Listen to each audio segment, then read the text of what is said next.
வணக்கம், நமஸ்காரம். இன்று நாம் தரிசிக்கவிருக்கும் திருக்கோயில் ஐராவதீஸ்வரர் கோயில். கும்பகோணம் பக்கத்தில் இருக்குது. யுனெஸ்கோ உலக ஹெரிட்டேஜ் கோவில்களில் great grand Cholas living temples அப்படின்றதில் இதுவும் ஒன்று. அதை இப்போது ஆர்கியலாஜிக்கல் சர்வே ஆஃப் இந்தியாவும் அதை மெயின்டைன் பண்ணிகிட்ருக்காங்க. அதனால் அந்த கோவிலை சுற்றி இருக்கும் புல்தரை வளாகங்கள் அதி அற்புதமாக இருந்தது ஒரு காலத்தில். இப்போ நம்ம பார்த்து கொண்டிருக்கும் கோயில் தான் சோழர்களுக்கு தலைநகராக இருந்தது. ராஜராஜ சோழன் தஞ்சையை தலைநகராக ஆட்சி பண்ணினான். அவனோட பையன் ராஜேந்திர சோழன் கங்கை கொண்ட சோழபுரம் அப்படின்னு அதை தலைநகராக வைத்து பெரிய கோயில் கட்டினான். இந்த கங்கை கொண்ட சோழர் கட்டின ராஜேந்திர சோழனுடைய பையன்தான் இந்த கோயிலை கட்டியிருக்கிறான். இதை தலைநகராக மாற்றிட்டான். ஐராவதேஸ்வரர் கோயிலை கட்டி இந்த ஊரை தலைநகராக கட்டி ஆட்சி புரிந்திருக்கிறான். யார்? ராஜராஜ சோழனுடைய பேரன், ராஜேந்திரனுடைய பையன். இந்த கோயிலுடைய வரலாறு என்ன அப்படின்னு பார்த்தோம் அப்படின்னா, இந்திரனுடைய யானை ஐராவதம் இங்கு பூஜித்து இறைவனிடமிருந்து சாப விமோக்ஷனம் பெற்றதனால் இத்திருக்கோயிலுக்கு ஐராவதேஸ்வரர்னு பேர். இப்போ நம்ம பார்க்குறது நந்தி மண்டபத்துக்கு பக்கத்தில் இருக்கிற படிகள். அது என்ன விசேஷம்? இந்த படிகளை ஏன் கூண்டு போட்டு வச்சுருக்கிறாங்க அப்படின்னா, இது இசை படிகள், பாடல் பாடும் படிகள். ஒவ்வொரு படிலையும் ஒவ்வொரு இசை, சரி கம பஜனி அப்படின்னு வர்றதுனால அதை பாதுகாக்கிறதுக்காக கூண்டு போட்டு வச்சுருக்கிறாங்க. நந்திகேஸ்வரர் மண்டபம். இந்த மண்டபத்திலேயே எவ்வளோ சிறப்பான சின்ன சின்ன இடத்துல கூட வேலை பண்ணியிருக்கிறாங்கன்னு பாருங்கள். இந்த மாதிரியான விசேஷத்தை வேறு எந்த கோயிலில் பார்த்துருப்போன்னு தெரியாது. ஏன்னா இதுதான் இண்டிகேஷன் வரப்போகிற இந்த கோயிலில் என்னெல்லாம் இருக்குது அப்படின்னு சொல்லிட்டு. இந்த கோயிலோடு சேர்ந்து ஆக்சுவலி 7 கோயில் இருந்ததாகவும் ஒரு காலத்தில். இப்போ மீதமாக இருக்கிறது இந்த கோயில் மட்டும்தான் அப்படின்னு சொல்கிறாங்க. ஒரு காலத்தில் மிக சிறப்பான பெரிய பெரிய கோயில்களெல்லாம் இருந்திருக்கும். அதெல்லாம் இப்போ காலப்போக்கில் காணாமல் போய் ஒரு கோயில் மட்டும் நமக்கு கிடைத்திருக்கிறது. இப்போது நுழைவாயிலில் நம்ம உள்ளே நுழையிறப்போ ரைட் சைடில் பூஜை பொருட்கள், விளக்கு, நெய் எல்லாம் விற்றுக்கிட்டு இருந்தாங்க. லெஃப்ட் சைடில் பிரசாதம் விற்றுக்கிட்டு இருந்தார்கள். ஸோ முன்னேற்றம் இருக்கிறது. வியாபாரிகள் நிறைய பேர் இதனால் கொஞ்சம் பயனடையணும். கோயில்கள்னாலே வியாபாரம் நிறைய இருக்கணும். ஸோ இப்போ நம்ம கோயிலில் நுழைஞ்சிருக்கிறோம். உள்ளே நுழைந்த நேரத்தில் குழந்தைங்க, ஸ்கூல் ஸ்டூடெண்ட்ஸ் எக்ஸ்கர்ஷன் வந்திருந்தாங்க போல். இந்த மாதிரி பண்ணுறது ரொம்ப விசேஷம். அதை பற்றின நல்ல ஒரு இன்ட்ரடக்ஷன் கொடுத்து குழந்தைங்கள கூட்டிகிட்டு வரணும். ஏன்னா குழந்தைங்கள்ட்ட நான் பேசினப்போ அவங்களுக்கு எதுவும் தெரிய மாட்டேங்குச்சு. யார் கட்டினாங்க எதுவுமே தெரிய மாட்டேங்குது. அந்த மாதிரி இல்லாமல் ஒரு ஸ்கூலில் இருந்து கூட்டிகிட்டு வராங்கன்னா அதை பற்றி கொஞ்சம் இன்ஃபர்மேஷன் கொடுத்து கூட்டிகிட்டு வந்தால் நல்லா இருக்கும். ஸோ இப்போ பார்க்குறது எதுக்காக இதெல்லாம் யுனெஸ்கோ ஹெரிட்டேஜ் அப்படின்னு கொடுக்குறாங்க அப்படின்றதுக்கான எவிடன்ஸ் பார்த்துக்கிட்டு இருக்கிறோம் பாருங்கள். ஒவ்வொரு கல்லுலையும் சின்ன சின்ன இடமா இருந்தாலும் அதுக்கு சிற்பங்களை செதுக்கி வச்சுருக்கிறாங்க நமது முன்னோர்கள். ஒவ்வொன்றும் புராணத்திலேருந்து வர்ற மாதிரிலாம் பண்ணியிருக்கிறாங்க. அந்த புராணம் இதெல்லாம் என்ன சொல்லுது அப்படின்று நமக்கு நிறைய தெரியலை. ஸோ அந்த மாதிரி இருக்குது நமது கல்வி. அதனால தான் சொல்கிறேன், நமது கல்வியில் நமது கோயில்களை பற்றின விசேஷங்களை, சரித்திரங்களை கண்டிப்பாக சொல்ல வேணும். அதனால தான் பாரதியார் சொல்கிறாரு, சரித்திர தேர்ச்சிக்கொள் அப்படின்னு சொல்லிட்டு. இப்போ பார்க்குறது அந்த மகாமண்டபத்தில் அந்த யானை இழுத்துட்டு வர மாதிரி. இது கொனார்க்கில் இருக்கிற மாதிரியான ஒரு ஃபீலிங். கொனார்க்கு ஒரிசாவில் இருக்கிற கோவில், சூரியன் கோவில், அங்கே இந்த மாதிரி தான் சக்கரம், வீல், கிரனைட் ஸ்டோனில் பண்ணியிருக்கிறாங்க. அந்த மாதிரி இருந்தது எனக்கு இதை பார்த்தோன்னே. ஸோ இந்த மண்டபம் ஒரு பக்கம் குதிரையும் இன்னொரு பக்கம் யானையும், லெஃப்ட்டில் யானை இழுக்கிற மாதிரியும் ரைட் சைடில் குதிரை இழுக்கிற மாதிரியும் கற்பனை பண்ணி இந்த மண்டபத்தை அற்புதமாக பண்ணிடுறாங்க. ஆக்சுவலி இந்த மண்டபத்தில் இருக்கிற ஒவ்வொரு தூணுமே ஒவ்வொரு விசேஷங்களை சொல்லிக்கிட்டு இருக்குது. ஒரு கைடு சொல்லிகிட்டு இருந்தாங்க. எனக்கு அது கேட்க ரொம்ப ஆச்சரியமாக இருந்தது. அவங்க இன்னொருத்தவங்கக்கிட்ட சொல்லிகிட்டு இருந்தாங்க ஆக்சுவலி. ஸோ அவ்வளவு இன்ஃபர்மேஷன் தெரிஞ்ச ஒரு கைடு நமக்கு கிடைச்சிருந்தால் இன்னும் சிறப்பாக இருந்திருக்கும். ஸோ இப்போ இந்த கோயிலுடைய சுற்றி வருவோம். நாம் பார்க்குறப்போ நமக்கு ராஜராஜ சோழன் கட்டிய தஞ்சை பெரிய கோயில் ஞாபகம் வரும். இதே மாதிரி தான் அதுலேயும் லெஃப்ட் சைட்லேருந்து இறங்குவாங்க படிகளில். ஸோ இந்த கோயிலை பற்றின வரலாறு காஞ்சி மகாசிவங்கள் சொல்கிறப்போ தாராசுரம் அப்படின்னு திரித்து சொல்கிறோம் அப்படின்ற. ராஜராஜேஸ்வரம் தான் இந்த கோயிலுடைய பெயர். அதாவது ராஜராஜ சோழனுடைய பேரன் தன்னுடைய பேரில் வச்சுருக்கிறான் அப்படின்றதுனால ராஜராஜேஸ்வரம் அப்படின்னும். இந்த கோயிலை கட்டினது அவன் கீழை சாளுக்கியர்களை ஜெயிச்சு, அவங்களுடைய தலைநகர் கல்யாணி அப்படின்னு இருந்திருக்கு கர்நாடகாவில். அங்கேருந்து ஜெயிச்சு அங்கேருந்து சில சிற்பங்கள் எல்லாம் எடுத்துகிட்டு இங்கே இந்த கோயிலில் பயன்படுத்தி இருக்கிறான் அப்படின்னு சொல்கிறாங்க. இதை சொல்கிறப்போ ரொம்ப முக்கியமான விஷயம், இப்போ வரலாறு பேசுகிறவங்கெல்லாம் இதை சில சிற்பங்களை பார்த்து என்னென்னமோலாம் சொல்லிகிட்ருக்குறாங்க. அவங்க தெரிஞ்ச கதையெல்லாம். காஞ்சி மகாசபையில் என்ன சொல்கிறாருன்னா, அந்த காலத்தில் ராஜாக்கள் எல்லாம் ஒரு ஊரில் போயிட்டு ஜெயித்தாங்கன்னா அந்த ஊரில் இருக்கிற கோயில்கள் சிற்பங்களை எடுத்துகிட்டு வருவாங்களாம். எடுத்துகிட்டு வந்து அவங்களுடைய ஊரில் கோயிலை கட்டும்போது அதை யூஸ் பண்ணிப்பாங்களாம். அது ஒரு வெற்றியின் சின்னமாக அந்த எதிரி நாட்டினுடைய ஒரு இதை எடுத்துகிட்டு வந்து அவங்க நாட்டில் பண்ணுறது. ஸோ அதுதான் சில நேரத்தில் நமக்கு புரிகிறதில்ல. ஏன் இந்த கோயிலில் ஒரு சிற்பம் இருக்குது, இந்த கலாச்சாரத்துக்கும் அந்த சிற்பத்துக்கும் சம்மந்தமே இல்லை அப்படின்லாம் நம்ம யோசித்தோம் அப்படின்னா என்ன காரணம்னா, வெளியூரில் போயிட்டு அந்த கோயிலில் அந்த ஊரில் இருக்கிற சிற்பத்தை இந்த ராஜா எடுத்துகிட்டு வந்திருக்கிறாருன்னு அர்த்தம். அது ஒரு வீரத்தின் சிறப்பாக வச்சுருக்குறாங்க. இப்போ நம்ம பார்க்குறது எல்லாமே இந்த கோயிலினுடைய சிற்ப சிலை கலைக்கு சான்றுகள். அதனால தான் இதை யுனெஸ்கோ வேர்ல்டு ஹெரிட்டேஜ் அப்படின்ற லிஸ்ட்டில் உயிருள்ள சோழர்களின் கோயில் அப்படின்னு வச்சுருக்காங்க. எப்படி ராஜராஜ சோழன் பெரிய கோயில் கட்டுறப்போ அந்த அபிஷேக நீர் தொட்டி கட்டினானோ அதே மாதிரி இங்கேயும் பெருசாக கட்டியிருக்கிறாங்க. அதே மாதிரி ஜன்னல் எல்லாம் கிரனைட் ஸ்டோனில் அசத்தலாக பண்ணியிருக்கிறதும் விசேஷமாக இருந்தது. இப்போ வந்து நம்ம பார்த்துக்கிட்டு இருக்கிற இந்த சிற்பங்கள் எல்லாம் சின்ன சின்ன இடத்துல அதி அற்புதமான சிற்பங்கள் எல்லாம் பண்ணியிருக்காங்க. இதை இன்னும் கொஞ்சம் சிறப்பாக மெயின்டைன் பண்ணணும்னு எனக்கு தோணுது. ஸோ இப்போ நான் சொன்னேன் கிரனைட் ஸ்டோனில் ஜன்னல்கள், சாளரங்கள் அப்படின்னு சொல்கிறாங்க. இந்த சாளரங்கள் வந்து கிரனைட் ஸ்டோனில் பண்ணுறது, கருங்கல்லில் பண்ணுறதுன்னு ரொம்ப சவாலானது. ஏன்னா சின்ன ஒரு மிஸ்டேக் பண்ணால் அந்த ஜன்னல் உடஞ்சிரும். அந்த மாதிரி இல்லாமல் ரொம்ப ஜாக்கிரதையாக பண்ணியிருக்காங்க. அந்த காலத்தில் போர் காட்சி இன்னும் பல காட்சிகள் எல்லாம் பண்ணி நமக்காக முன்னோர்கள் கொடுத்துருக்குறாங்க. இதை யுனெஸ்கோ ஹெரிட்டேஜ் அப்படின்னு இருக்கிறதுனால இன்னும் இதை சிறப்பாக பராமரிக்கணும் அப்படின்னு எனக்கு தோணும். இப்போ லெஃப்ட் சைடில் பார்த்தது சண்டிகேஸ்வரருக்கு தனி சன்னதி.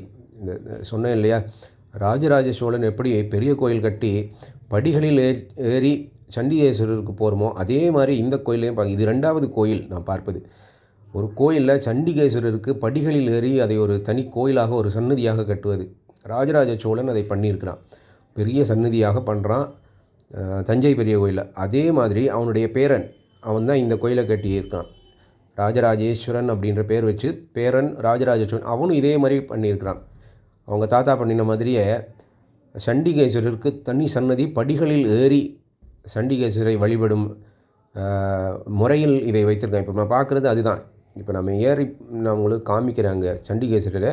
இப்போ நம்ம பார்க்குறது எப்படி தஞ்சை பெரிய கோயிலில் அந்த தொட்டியில் வந்து அபிஷேக நீர் விழுதோ அதே மாதிரி தாத்தா எப்படி பண்ணினாரோ அதே மாதிரி இந்த பேரனும் பண்ணியிருக்கிறான். ஸோ அதை தான் பார்க்குறோம். இப்போது நான் சொன்னது போல் படிகளில் ஏறி நாம் சண்டிகேஸ்வரரை வழிபடுகிறோம். அதில் வந்து சிறப்பாக இருக்கிறது பாருங்கள். இதில் இன்னொரு வித்தியாசம் இருக்குது. அங்கே தாத்தாவுடைய கோவில் தஞ்சை பெரிய கோயிலிருந்து கொஞ்சம் மாறுபட்ட வித்தியாசம் ஒன்று நான் சொல்கிறேன். இப்போ வந்து சண்டிகேஸ்வரர் நாம் தரிசிப்பது. சண்டிகேஸ்வரர் ரொம்ப முக்கியமானவர். நமது சிவாலயங்களில் கண்டிப்பாக அவரை தரிசிக்க வேண்டும். அவருக்கு எல்லாமே சின்னதாக இருப்பாங்க எல்லா கோயிலும், ஆனால் இவங்க தான் பெருசாக வச்சுக்கோங்க. இப்போ நம்ம பார்க்குறது தான் அந்த விசேஷமானதுன்னு சொன்னது. பக்கத்திலேயே சிவன் ஒரு லிங்கம் வச்சுருக்குறாங்க இந்த கோயிலில், தாராசுரத்தில். ஆனால் வேறு எங்கேயும் நான் பார்த்தது கிடையாது. தஞ்சை பெரிய கோயிலில் கூட சண்டிகேஸ்வரருக்கு சன்னதி அவ்வளோதான், பக்கத்தில் சிவலிங்கம்லாம் இல்லை. ஆனால் இந்த கோயிலில் சிவலிங்கத்துக்கு தனியாக ஒரு சன்னதியும் வச்சுருக்குறாங்க.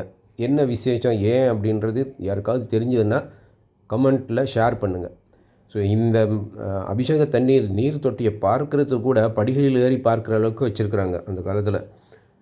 எவ்வளோ விசேஷமாக ஒரு காலத்தில் இதெல்லாம் சிறப்பான பூஜைகள் புனஸ்காரங்கள்லாம் நடந்திருக்கும்னு பாருங்கள். இன்று நாம் ஒரு காட்சி பொருளாக பார்த்து கொண்டிருக்கிறோம். ஆக்சுவலி இன்னும் சிறப்பாக இந்த கோயிலை கட்டிய ராஜராஜ சோழனின் பேரன் சிவபக்தனாக இருந்து பூஜைகள் எல்லாம் பண்ணியிருக்கிறாங்க. அந்த பூஜைகளை இன்னும் சிறப்பாக நாம் பண்ண வேண்டும். யுனெஸ்கோ லிஸ்ட்டில் இருக்கிறப்போ இந்த கோயில் இன்னும் சிறப்பாக மெயின்டைன் பண்ணி க்ளீன்லினஸ் இன்னும் கொஞ்சம் பெட்டராக இருக்கணும் அப்படின்றது எனது சிந்தனையாக இருந்தது. நான் இந்த கோயிலுக்கு இது 2வது தடவை வருகிறேன். ஒரு 10 வருஷத்துக்கு முன்னாடி போயிருக்கிறேன்.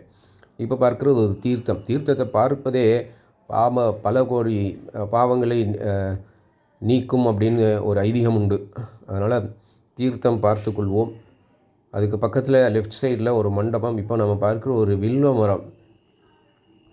இந்த வில்வ மரத்திலிருந்து பார்த்தோம் அப்படின்னா நமது சண்டேஸ்வரரும் கர்ப்பகிரகத்தின் மேல் இருக்கும் விமானமும் தெரிஞ்சது. இப்போ நாம் சைடில் ஏறி இந்த மண்டபத்துக்கு வந்தோம் அப்படின்னா நிறைய சிற்பங்கள் இருந்தது. நான் இதை 63 நாயன்மார்கள் அப்படின்னு நான் நினைத்தேன். ஆனால் இது 63 நாயன்மார்கள் என்று நான் நினைத்தது சரியா இல்லை வேறு ஏதாவது முனிவர்களா அப்படின்ற விசேஷம் எனக்கு தெரியலை. தெரிஞ்சவங்க இதில் ஷேர் பண்ணுங்கள். இவங்கெல்லாம் யார், இவங்களை இந்த மாதிரி கோயில் பக்கம் திரும்பி அதெல்லாம் வச்சுருக்குறாங்க. அந்த சுவத்தில் அந்த கிரனைட் ஸ்டோனில் இந்த கோவில் மண்டபம் அற்புதமாக இருந்தது. எப்போதும் சொல்வது போல் இந்த மாதிரியான கோயில்களெல்லாம் பார்க்குறப்போ அந்த காலத்தில் எவ்வளவு ஸ்ரத்தையோடு பண்ணியிருக்காங்கன்னு பாருங்கள். இப்போ நம்ம பார்க்குற இந்த இது பூட்டு போட்டிருக்கு லெஃப்ட் சைடில், இதுதான் ஒரு காலத்தில் அருங்காட்சியகமாக இருந்திருக்க வேண்டும். எப்படி ராஜராஜ சோழன் கோயிலில் அருங்காட்சியகம் இன்றும் வேலை பண்ணிக்கிட்டு இருக்கோ, ஆனால் இங்கு இருக்கும் அருங்காட்சியகம் மூடப்பட்டுள்ளது. என்ன காரணம்னு எனக்கு தெரியலை. ஸோ அந்த குழந்தைங்க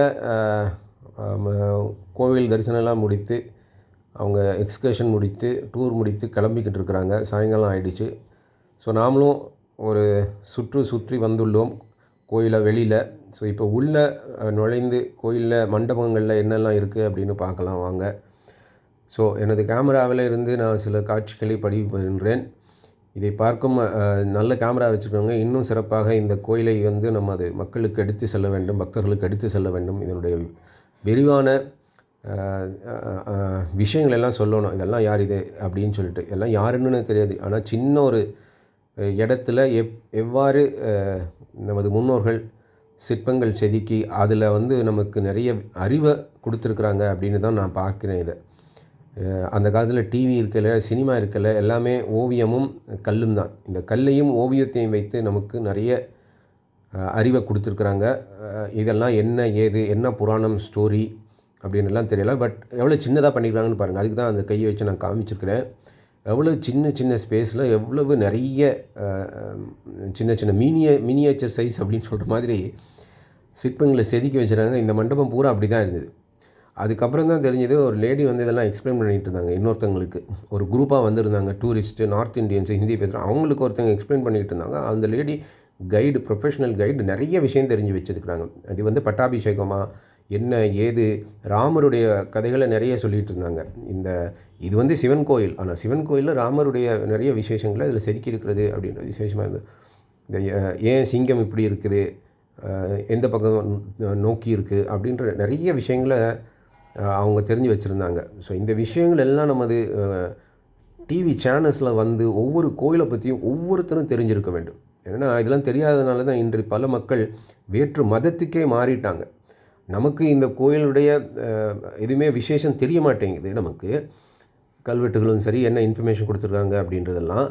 ஆனால் சில பேர் இந்த மதத்தை விட்டே போயிட்டாங்க. இதைத்தான் வெள்ளைக்காரர்கள் விரும்பினார்கள்.